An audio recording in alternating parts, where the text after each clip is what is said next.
La adolescencia normal, un enfoque psicoanalítico, por Mauricio Nobel. 7. Capítulo 2.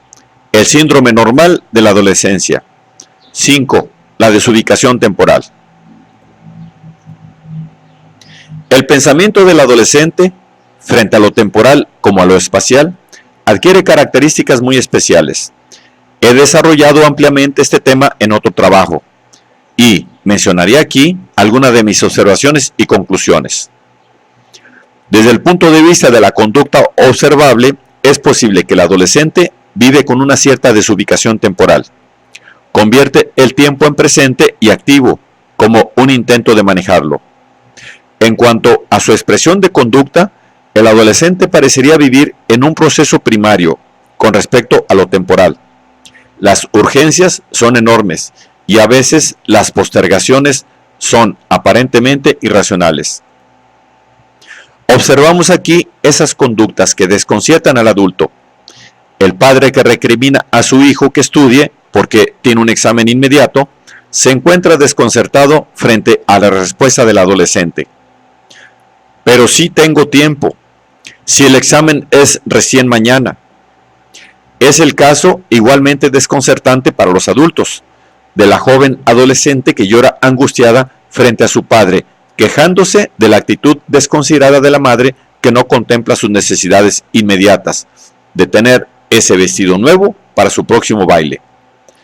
En esas circunstancias, el padre trata de solidarizarse con la urgencia de su hija y comprende la necesidad del traje nuevo para esa reunión social tan importante para ella. Cuando interroga a la madre acerca del porqué de su negativa, se encuentra sorprendido con la respuesta de que ese baile se va a efectuar dentro de 3 meses. En realidad, este problema debe ser estudiado psicodinámicamente, desde la perspectiva que nos ofrece el analizar la paulatina elaboración de las partes no discriminadas de la personalidad a medida que el sujeto va madurando. El individuo se inicia como ser unicelular, absolutamente dependiente de un medio, madre, y se desarrolla y diferencia progresivamente. De la indiferenciación más primitiva va a la discriminación, que, como ya lo hemos repetido, se da en un medio social con características determinadas. Siguiendo las ideas de Bion y de Bleger acerca de la llamada parte psicótica de la personalidad, considero que al romperse el equilibrio logrado en la latencia, predomina por momentos en el adolescente precisamente la parte psicótica de la personalidad. Con ese criterio es posible considerar que la adolescencia se caracteriza por la irrupción de partes indiscriminadas, fusionadas, de la personalidad en aquellas otras más diferenciadas. Las modificaciones biológicas y el crecimiento corporal, incontrolables, son vividos como un fenómeno psicótico y psicotizante en el cuerpo. Las ansiedades psicóticas resultan incrementadas por la posibilidad real de llevar a cabo las fantasías edípicas de tener un hijo con el progenitor del sexo opuesto. El cuerpo se transforma, pues, una área en la cual confluyen exigencias biológicas y sociales, y se hace así depositario de vivencias y fantasías persecutorias terroríficas de carácter psicótico. Predomina una organización sincrética con una particular percepción del mundo, una realidad especial donde el sujeto no puede llegar a configurar contradicciones. Muchos de los eventos que el adulto puede delimitar y discriminar son para el adolescente equiparables, equivalentes o coexistentes sin mayor dificultad. Son verdaderas crisis de ambigüedad, que pueden considerarse como una de las expresiones de conducta más típicas del periodo de la vida que nos ocupa. El tiempo, por supuesto, está entonces dotado de esa indiscriminación que explica la conducta que ejemplificaremos anteriormente. Considero que es durante la adolescencia que la dimensión temporal va adquiriendo lentamente características discriminativas. A las dificultades del adolescente para diferencias externo-interno, adulto-infantil, etc., debo agregar la dificultad para distinguir presente, pasado, futuro. Se puede unir el pasado y el futuro en un devoradote presente. Presente que tiene características no discriminadas y que por lo tanto implicaría una temporalidad diferente, que si se aplica a esta el concepto de Raskowski, podríamos hablar de una temporalidad maníaca, vinculada con el núcleo aglutinado de la personalidad o núcleo psicótico. Como le he señalado, en la dimensión temporal se expresa claramente la ambigüedad del adolescente, que está relacionada entonces con la irrupción de la parte psicótica de la personalidad. Por eso es que creo que se puede decir que el mismo pasaje del tiempo, cuando se vivencia, despierta culpa persecutoria y puede movilizar conductas psicóticas. No es casual que una entidad nosológica típica de la adolescencia, el síndrome de difusión de identidad, incluya especialmente la difusión temporal. Llegado el individuo a la adolescencia, ya tuvo oportunidad de vivenciar parcialmente separaciones, muerte de objetos internos y externos, de partes del yo y cierta limitación de lo temporal en el plano vital, fundamentalmente en el cuerpo y en la relación interpersonal corpórea. El transcurrir del tiempo se va haciendo más objetivo, conceptual, adquiriéndose nociones de lapsos cronológicamente ubicados. Por eso creo que podría hablarse de un tiempo existencial, que sería el tiempo en sí, un tiempo vivencial o experiencial y un tiempo conceptual. El tiempo vivencial y el conceptual pueden corresponder respectivamente a los llamados tiempo rítmico y tiempo cronológico por Rolla. Aceptar la pérdida de la niñez significa aceptar la muerte de una parte del yo y sus objetos para poder ubicarlos en el pasado. En una elaboración patológica, este pasado puede amenazar con invadir al individuo, aniquilándolo. Como defensas, el adolescente espacializa el tiempo, para poder manejarlo viviendo su relación con el mismo como con un objeto.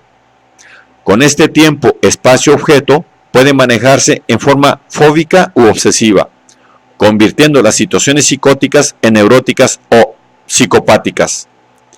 Si se niega el pasaje del tiempo, puede conservarse al niño dentro del adolescente como un objeto muerto vivo. Esto está relacionado con el sentimiento de soledad tan típico de los adolescentes, que presentan esos periodos en que se encierran en sus cuartos, se aíslan, se retraen. Estos momentos de soledad suelen ser necesarios para que afuera puedan quedar el tiempo pasado, el futuro y el presente, convertidos así en objetos manejables. La verdadera capacidad de estar solo es un signo de madurez, que solo se logra después de estas experiencias de soledad, a veces angustiantes de la adolescencia. Mientras esto ocurre, la noción temporal del adolescente es de características fundamentalmente corporales o rítmicas, o sea, basadas en el tiempo de comer, el de defecar, el de jugar, el de dormir, el de estudiar, etc. Ese es el que denomino tiempo vivencial o experiencial. A medida que se van elaborando los duelos típicos de la adolescencia, la dimensión temporal adquiere otras características. Aquí es cuando surge la conceptualización del tiempo, que implica la noción indiscriminada de pasado, presente y futuro, con la aceptación de la muerte de los padres y la pérdida definitiva de su vínculo con ellos, y la propia muerte. Los primeros intentos discriminativos temporales se efectúan a nivel corporal. Por ejemplo, el adolescente afirma, refiriéndose a su pasado: cuando era chico, refiriéndose a su futuro, cuando sea grande, podré hacer.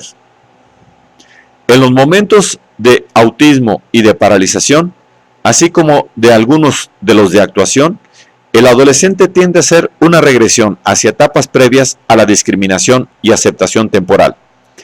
En dichas ocasiones puede haber conductas de agitación o actuación, y procura defenderse así de la vivencia del transcurso del tiempo.